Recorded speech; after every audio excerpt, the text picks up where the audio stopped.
Hello साथियों, हमारे YouTube channel पर आपका बहुत बहुत स्वागत और फिर से हाजिर हम आपके साथ एक नई जानकारी साझा करने के लिए। जैसा कि आप सभी को पता है, 10वीं 12वीं और ग्रेजुएशन पास कर चुके विद्यार्थियों के लिए है जो डॉक्टर भीमराव अंबेडकर स्कॉलरशिप 2025 के जो ऑनलाइन एप्लीकेशन फॉर्म है जो शुरू हो चुके हैं।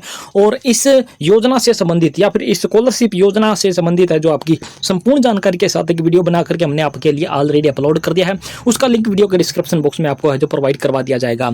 आपको योजना का फॉर्म अप्लाई करने से पहले आपको क्या चाहिए, ऑल डॉक्यूमेंट जो अपलोड करने हैं, जो डॉक्यूमेंट आपने उनके बारे में संपूर्ण जानकारी आपको होनी चाहिए। अगर उनके बारे में जानकारी नहीं होगी तो आपका जो ये योजना का जो फॉर्म है जो क्या कर दिया जाएगा, वहां से रिजेक्ट कर दिया जाएगा। तो आज इस वीडियो के माध्यम से हम आपके लिए हैं जो इस योजना में आपको कौन कौन से डॉक्यूमेंट अपलोड करने हैं, वो कैसे आपने बनवाने हैं, कैसे बनाने हैं, वो आपको संपूर्ण जानकारी इस वीडियो के माध्यम से आपको प्रदान करने वाले हैं।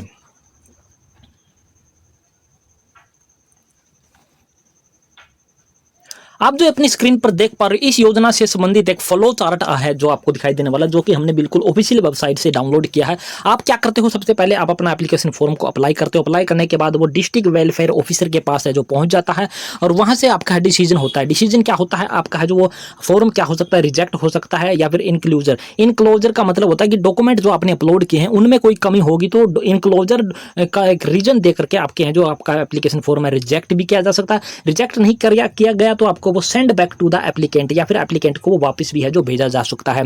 इसका बाद यहाँ पर है जो उसके बाद अगर आपके डॉक्यूमेंट वगैरह सही होंगे तो अगर आपका वो एप्लीकेशन फॉर्म रिजेक्ट नहीं किया होगा तो आपका वो अप्रूवल होगा। और अप्रूवल आपका होने के लिए आपको जो इस वीडियो को देखना होगा और आपको पता लग जाएगा कि आपके डॉक्यूमेंट है जो कौन कौन से आपने अपलोड करने हैं, किसके तरफ से बने हुए होने चाहिए और किस प्रकार से वो बनाने हैं, वो भी सारी जानकारी इस वीडियो के माध्यम से आपको प्रदान करेंगे।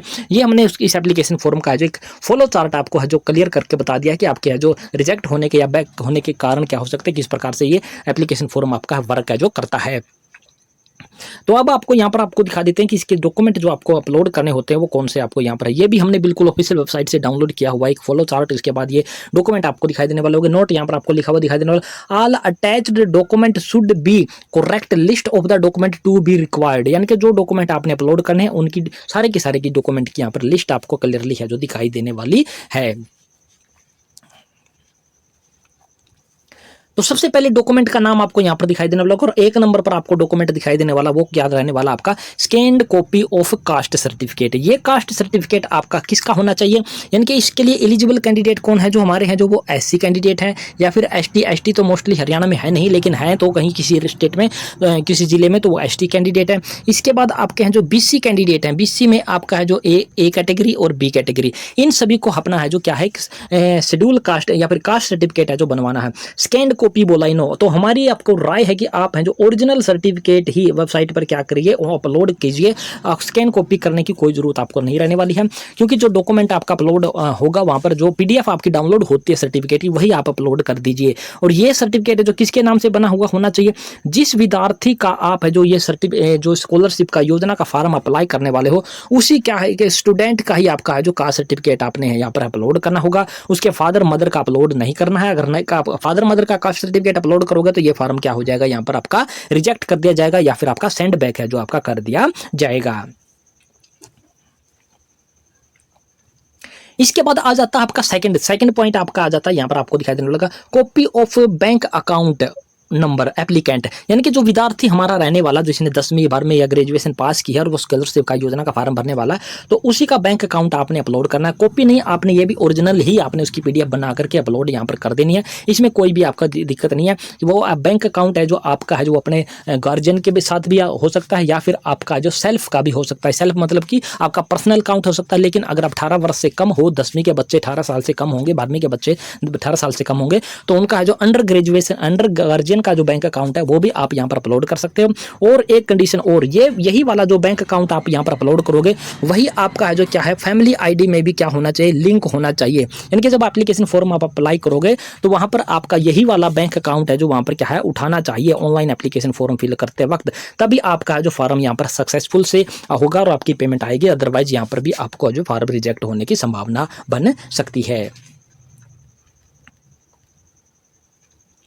इसके बाद तीसरा डॉक्यूमेंट आपको यहाँ पर दिखाई देने वाला होगा। यहाँ पर तीसरा डॉक्यूमेंट क्या कहता है, scanned copy of marksheet scholarships claimed, यानी कि आप अगर आप 10वीं के लिए स्कॉलरशिप योजना कर रहे हो, या फिर 12वीं के लिए आप अप्लाई करने वाले हो, या फिर आप हैं जो ग्रेजुएशन यानी कि बीए के लिए अप्लाई करने वाले हो, तो आपने मार्कशीट उसको भी आपने ओरिजिनल ही अपलोड कर देना है। 10वीं की, 12वीं की या फिर डीएमसी की आपने क्या करना, फाइनल ईयर का यानी कि फाइनल ईयर की जो आपकी सर्टिफिकेट बना हुआ है वही वाला अपलोड करना है। ये नहीं कि आपने फर्स्ट ईयर की अपलोड कर दी, सेकंड की कर दी, थर्ड की कर दी, नहीं। अगर आप बीए बेस पर इस योजना का लाभ लेने वाले हो और पोस्ट ग्रेजुएशन में आपका एडमिशन है, या फिर किसी डिग्री डिप्लोमा में ग्रेजुएशन के बाद एडमिशन है, तो आपकी जो बीए की है या ग्रेजुएशन की जो फाइनल मार्कशीट आई हुई है उसी को आपने यहाँ पर अपलोड करना है। और आपने यह भी ओरिजिनल ही अपलोड कर देनी है। सेल्फ टेस्टेड वगैरह यहाँ पर लिखा हुआ है, चाहे तो आप उसकी कॉपी भी अपलोड कर सकते हो उसको, लेकिन आपने सेल्फ टेस्टेड ही अपलोड करना होगा। तो ये भी हमने बता दिया, तीसरा पॉइंट था जो आपका जो आपका है जो मार्कशीट आपने यहाँ पर अपलोड करनी है। इसके बाद आ जाता है आपका पॉइंट नंबर 4। पॉइंट नंबर 4 आपका क्या कहता है, कॉपी ऑफ इनकम सर्टिफिकेट। और इनकम सर्टिफिकेट भी आपने है जो ओरिजिनल ही आपने अपलोड कर देना है। और इनकम सर्टिफिकेट आपका कौन से ईयर का होना चाहिए, आपका है जो 2025 और 2026 इस प्रकार से उस पर है जो फाइनेंशियल ईयर है जो लिखा हुआ होना चाहिए, वही वाला सर्टिफिकेट आपने अपलोड करना है। 2024-25 वाला आपने अपलोड नहीं करना है, यही वाला अपलोड करना है जो 2025-26 फाइनेंशियल ईयर का अभी का बना हुआ होना चाहिए, यही आपका अपलोड करना और यही आपका अप्रूव होगा। अब बात कर लेते हैं कि इनकम सर्टिफिकेट किसके नाम से बना होना चाहिए। सबसे पहले तो आपका होता है फादर नेम, फादर नेम के नाम से बना हुआ होना चाहिए। अगर फादर नेम किसी कंडीशन में फादर आपका नहीं है तो आपके जो मदर की तरफ से आपका ये सर्टिफिकेट बना होना चाहिए, इनकम सर्टिफिकेट। अगर फादर और मदर किसी केस में किसी बच्चे के नहीं हैं तो जिस भी फैमिली आईडी में बच्चा है, जिस भी फैमिली आईडी में बच्चा है, उस फैमिली आईडी का जो हेड है, उस फैमिली आईडी का जो हेड है, उसी हेड का है जो इनकम सर्टिफिकेट है जो आपने यहाँ पर क्या है अपलोड कर देना होगा। लेकिन उस इनकम सर्टिफिकेट के साथ आपने उस फैमिली आईडी को भी अटैच कर देना है ताकि आपका फॉर्म है जो रिजेक्ट होने से बच जाए, क्योंकि ये इनकम सर्टिफिकेट फादर या मदर की तरफ से ही आपका है जो मांगते हैं। अगर फादर मदर नहीं है तो जिस भी फैमिली आईडी में हमारा बच्चा रहने वाला है उसका जो हेड है उस फैमिली आईडी का, उसका इनकम सर्टिफिकेट अपलोड कर देना। साथ में फैमिली आईडी को भी आपने अपलोड कर देना ताकि कंफर्म हो जाए कि फादर मदर है जो फैमिली आईडी में नहीं है, इस करके है जो इस फैमिली आईडी के हेड का है जो इनकम सर्टिफिकेट यहाँ पर अपलोड किया गया है।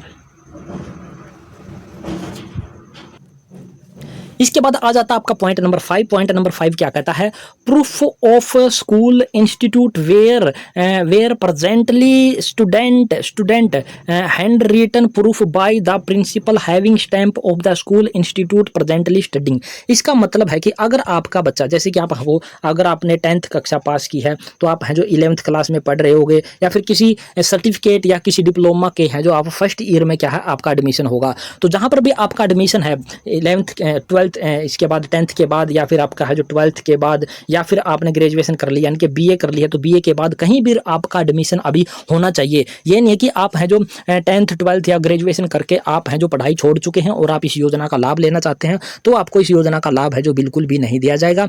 आपकी स्टडी है जो रेगुलर होनी चाहिए। तो यानी कि जहाँ पर भी आप अभी पढ़ रहे हो 10th के बाद 12th के बाद या फिर आप ग्रेजुएशन के बाद, तो उस इंस्टीट्यूट से, उस स्कूल से जो प्रिंसिपल है वहाँ से आपको एक है जो सर्टिफिकेट सा बना करके बना के दिया जाएगा, जिसमें प्रिंसिपल की क्या होगी, स्टैंप होगी, सिग्नेचर होगी। या फिर वहां से जो आपका आईडी कार्ड बना हुआ होगा, जो भी आईडी कार्ड बना हुआ होगा जहां पर भी आप प्रेजेंटली अभी पढ़ रहे हो, तो वो आईडी कार्ड भी आप यहां पर क्या है अपलोड कर सकते हो। वो भी आपने ओरिजिनल ही अपलोड कर देना है ताकि आपको है जो किसी प्रकार की रिजेक्शन की कोई संभावना ना बन पाए।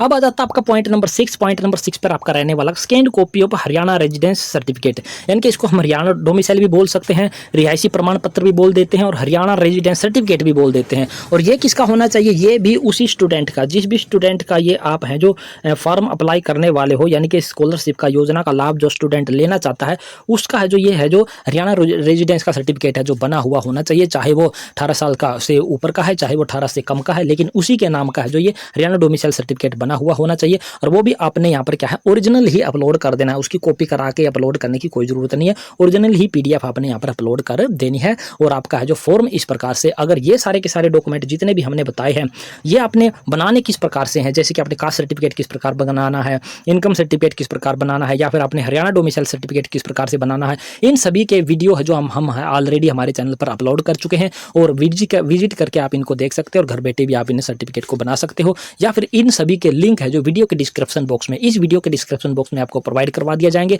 वहाँ से वीडियो को देख करके अपने सर्टिफिकेट है जो बना लेने हैं और उसके बाद इस योजना का है जो आपने फॉर्म अप्लाई कर देना है। अभी आपको दिक्कत लेने की जरूरत नहीं है। इसकी लास्ट डेट है जो आपकी जनवरी 2026 आपकी रहने वाली है। अभी बहुत सारा समय इसमें आपका रहने वाला है। आपने आराम से अपने डॉक्यूमेंट तैयार करने, उसके बाद ही अपने एप्लीकेशन फॉर्म को अप्लाई करना है। तो ये थी पूरी जानकारी दोस्तों कि डॉक्टर भीमराव अंबेडकर छात्रवृत्ति योजना का जो आपके फार्म निकले हुए हैं उसमें आपने कौन कौन से 6 डॉक्यूमेंट आपने अपलोड करने हैं उनके बारे में संपूर्ण जानकारी इस वीडियो के माध्यम से हमने आपको प्रदान कर दी है। और आशा करते हैं प्रदान की गई जानकारी पसंद आई होगी। पसंद आई तो चैनल को सब्सक्राइब कर देना है। सब्सक्राइब के साथ साथ वीडियो को दोस्तों मित्रों के साथ आपने शेयर जरूर कर देना है। तो जय हिंद, जय भारत दोस्तों।